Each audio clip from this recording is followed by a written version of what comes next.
Welcome to the Beverly Hills Plastic Surgery Podcast. I'm Dr. Jay Calvert. Today, I am here with my non-hematomed co-host, Dr. Millicent Rovelo, who is fresh back from her vacation, looking great. How are you doing?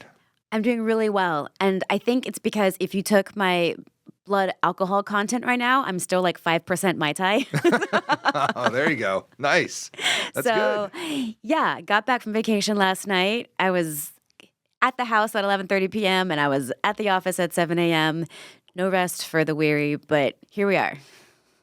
Good job. Thanks for coming in to do this. We have some stuff to do today. I am the hematomed co-host, which is why I am wearing this collared shirt today. I know. You walked in and I was like, why are you wearing a shirt and tie? Well, because I was doing a little training session this weekend for one of our future nurses, who I'm not going to spring that big news just yet, but that news is coming. And one of my PAs was doing the training, and we were doing a little neck Botox. And the platysma bands, those bands that pop on your neck, and you can Botox them to relax them. Which do look better. Which I'm sure they do. They do. Other than what's going on down in this general vicinity below the collar, because evidently the jugular veins got in the way of some of the platysma bands. So those have a lot of blood in them. They do. They don't like being stuck. I think I took a little bit of a beating. Taking one for the team, so I could train. But anyway, here I am. And BT dubs, that's not the platysmas. Usually, you don't stick the external jugulars. You want to avoid that if possible. Yeah, that's not really a thing. But I think it was just there was some nerves, injecting the boss and that sort of thing. So I'm gonna take the pass on it. I took the L in terms of my look, and I'm just going about my business here. That's all I can do. Sounds good.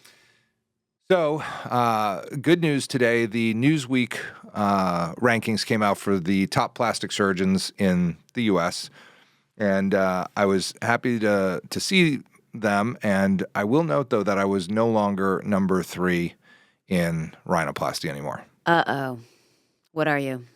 Number 2. Woo! So that was good. I was happy about that. I do feel that those rankings are worth something as opposed to paid rankings and paid listings and paid this and paid that.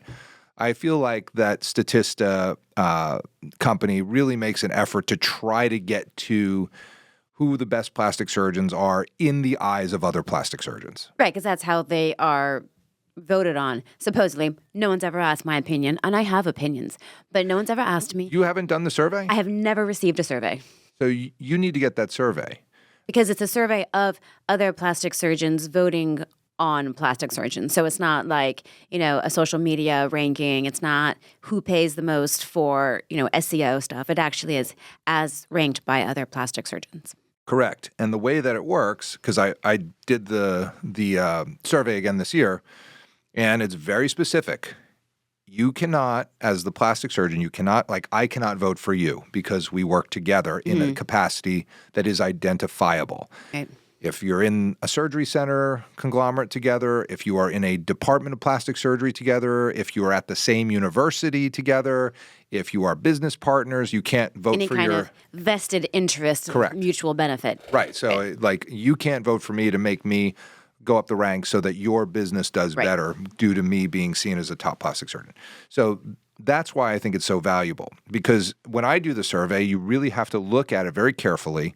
It says, and other than these people, if you're I think it even says if you're on a board together, so that if you're on a board of an organization together, anything where you have a direct, business vested interest relationship, you cannot vote for those people. And if you do, your answers will be excluded from the survey. Right. And I know they do that because the first year they did it, there were 7,500 or 7,300 surveys, and then the year after there were 4,800 or something. It had dropped significantly. Right. So clearly, they didn't send out less surveys. Yeah. They clearly went through and said, this one's no good, this one's no good. Right. So the survey is really, I think, pretty ironclad in getting the opinions of plastic surgeons, because having done the survey now 2 years in a row, when I do it, I really you can't vote for yourself, all that sort of stuff. So when you look at it, you really have to think it through. Who do I think are the best plastic surgeons in these categories. And so there's Rhinoplasty, which again, I jumped up from 3 to 2, which I'm very happy about. That's great. What number are you on the West Coast? Well, that would, I mean, if I'm number 2 in the nation, I'm the, and Gavami was still number 4. It was me and Baum and Gairon switched positions from 2 and 3. I think if you're in the top, 50, you've done really pretty well. Yeah, that's a really good rhinoplasty surgeon in the eyes of your peers. By the way, for the patients, doesn't mean your rhinoplasty is going to be any easier. Doesn't mean anything. It only means that you're going to somebody that is thought of as somebody who can actually do these procedures by their peers. Results have, they're not guaranteed, none of that stuff. So I jumped up into the number 26 on facelifts, which I thought was great because I am speaking a lot about facelifts and doing a lot, obviously. I think I've done like 7 in the last 3 weeks or so. I got 2 tomorrow. So facelift and rhinoplasty are my main things, and obviously the breast stuff, which I was still in so they only rank the top 30. They show you who the ranks are for the top 30. If you're in the 31 to 175, they just lump everybody in 31 to 175 together, saying that you're ranked, you don't know where it is. They don't publish that, which I guess is smart. It just, because what's the difference if you're 32 or 78 or 175? The 175 guy is going to be, teed off that he's 175, and the guy that's 32 is going to be, angry that he's not, 30 and his name mentioned separately. But I think that's their choice, and I think it's smart. So the top 30, and I was number 30 for eyelid surgery for blepharoplasty, which I think I do a pretty fancy blepharoplasty. I thought that was kind of warranted, and that may be because of all of my mid-face stuff that I do, where I do that lower lid stuff, and I talk a lot about it at meetings. And then ranked for liposuction and breast in the 31 to 175 category, which is great. But I think that survey is important. And I think if you are a plastic surgeon and you get the survey, you should take a minute and do it, just because it does kind of signal to those of us who are, trying to teach and trying to running a fellowship and all that, you're doing a good job. Like we believe in what you're doing for the specialty, and that's important. Rod Rorick was, I think number 1 in a few of the categories, and well, he should be. He's done so much for plastic surgery. He's incredible.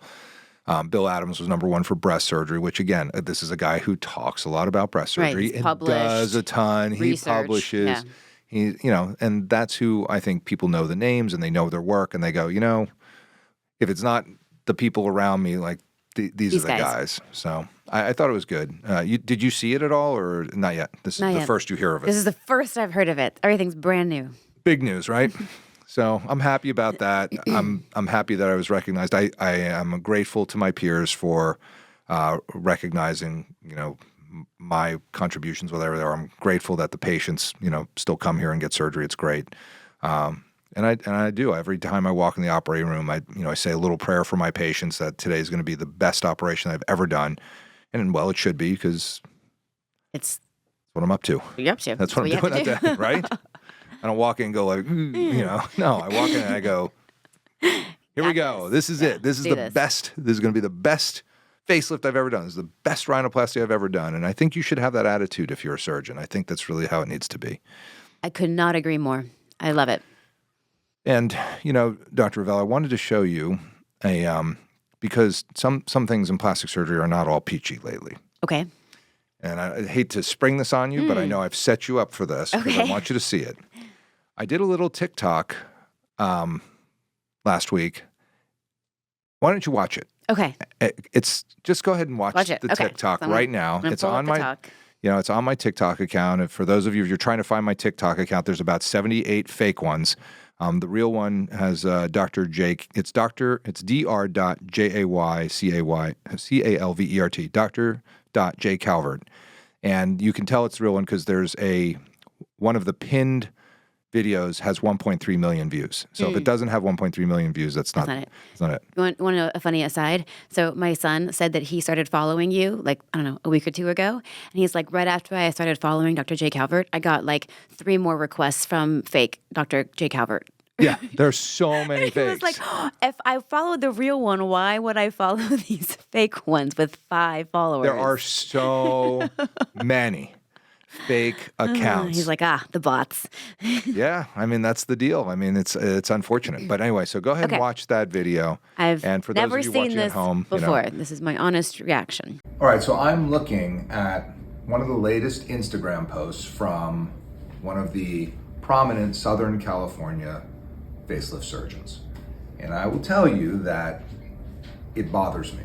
So blue background, hair pulled back up in a ponytail, and the after, hair is down because this surgeon makes cuts on the face, etc. Hair's down, it's done. There's a filter on the after. Patient is smiling, and there is no blue background.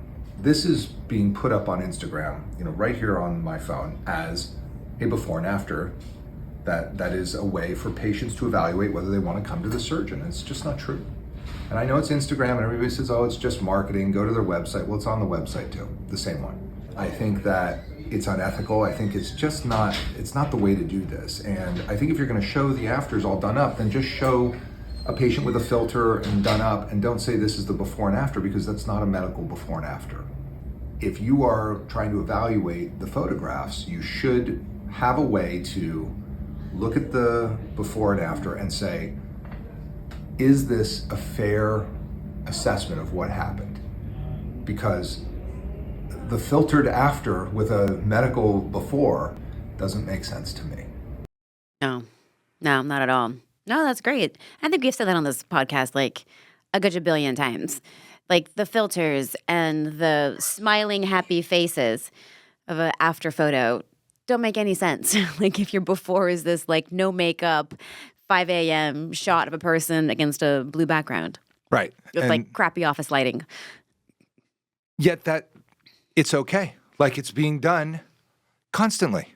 Yeah. It's being done, and I'll also say somebody who was in our office and who works for somebody else, I showed them that video and said, hey, this is getting a lot of action. And they said, oh yeah, I mean, like everybody face tunes their before and afters. I was like, I don't. Excuse me? I was like, what are you talking about? What do you mean everybody? No. You face tune the picture of yourself in a bikini. You don't like face tune your medical after. I would hate to see myself in a bikini. So you face tune it. Big time. Body tune, yeah. Ooh, look at that waist. Look at that booty. No. But I do think that so not only is that TikTok gotten a lot of comments, and the comments are like this, no way, or, like, how do you know it's a filter? And people are sort of up in arms. But I will tell you that I've had 2 patients come in for facelifts already who like looked at it and said, first of all, they named the surgeon that was doing it, like off the bat. They said, I was thinking of going to Dr. So-and-so. And as soon as I heard that, I was like, I knew it. They were just like, of course they're fake. There's no way that can be real. I said, I don't know what you're talking about. I never said a name because I didn't. Right. Additionally, my wife was out to dinner with 2 of her friends, and one of them said, well, Dr. So-and-so, he I don't know, why he has to do that. And, I heard Jay talking about Dr. So-and-so on his TikTok, and Chris was like, he didn't say a name. Yeah. Like, so that's how hopefully obvious it is to people. But, we did a whole episode about Photoshop and plastic surgery because it's totally unethical. It's not right. It doesn't make sense to do that to people. And, to get them, fired up that they're going to have these like dream results, like you need to show medical before and afters, or as I say, if you want to show a glam shot of your patient, do a glam shot before. Show it in isolation. Yeah. Don't show it like, here's what they looked like before and here's what it looked like after.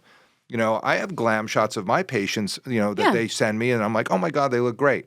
But it goes up as a glam shot of that patient. There is no before saying that this is the after. If I show a before and after, it is in front of that blue background with all its, ugliness of no filters, no nothing, the same light just blasting on the patient, and this is what it looks like. And they always go, oh, can I put some makeup on? I'm like, no. And it is hard to get them to take their makeup off for facelifts and all that stuff. But, at the same time, it should still be a medical before and after if you're going to do that. Right. So how do you know that there is a filter on it, as one of your people commented? How do you know there's a filter? Because you'll see the fuzziness, the blurring of the crisp. Things that should be crisp are also blurred, are also fuzzy. It's very easy to tell the filters today. And And obviously, I've also talked about a rhinoplasty surgeon that uses a video filter when he's videoing his afters of his patient sitting in the chair. And somebody named that surgeon on the button based on that description because his face is distorted in the background while the patient's face looks beautiful and perfect with the filter on it. He looks like sort of alien-like because the filter's not quite getting him in focus. Yeah. And so he looks very bizarre. And so those things, and the reason I bring it up is for patient awareness. And I am happy that TikTok resonated with patients enough that they were just like, oh my God, like, is that actually happening? Because they should be outraged. They should be shocked. They should be upset.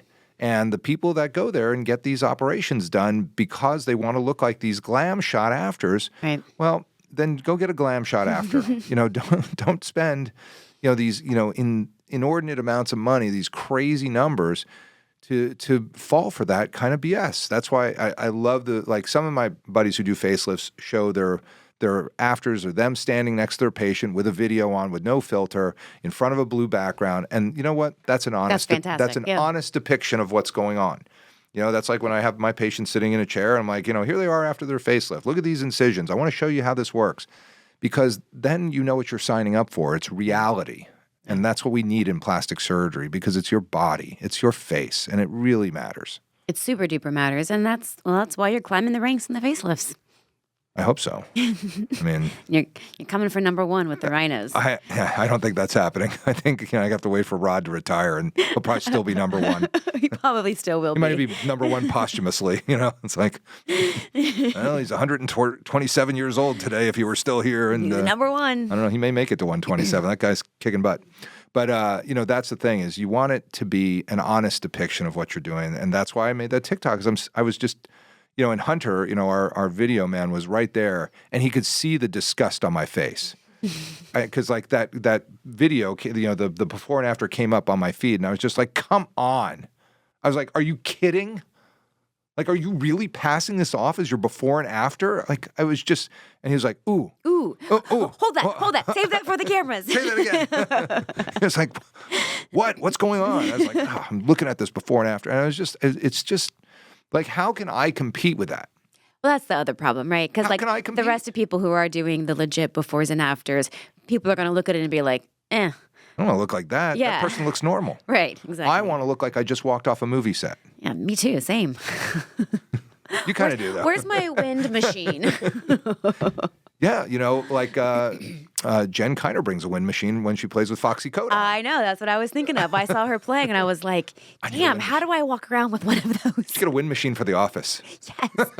So when you walk into the patient room, it's like... That's when an intern followed me around. We're just fanning you.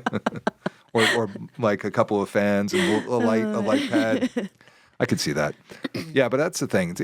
How can we compete as ethical plastic surgeons trying to demonstrate what we do in a honest and clear manner when we're being sort of out-marketed by, people that, and there is a disconnect. I mean, in plastic surgery, if you face-tuned a before and after and put it up on your website and you were caught, you'd probably get disciplined by the board. Yeah, no, for sure.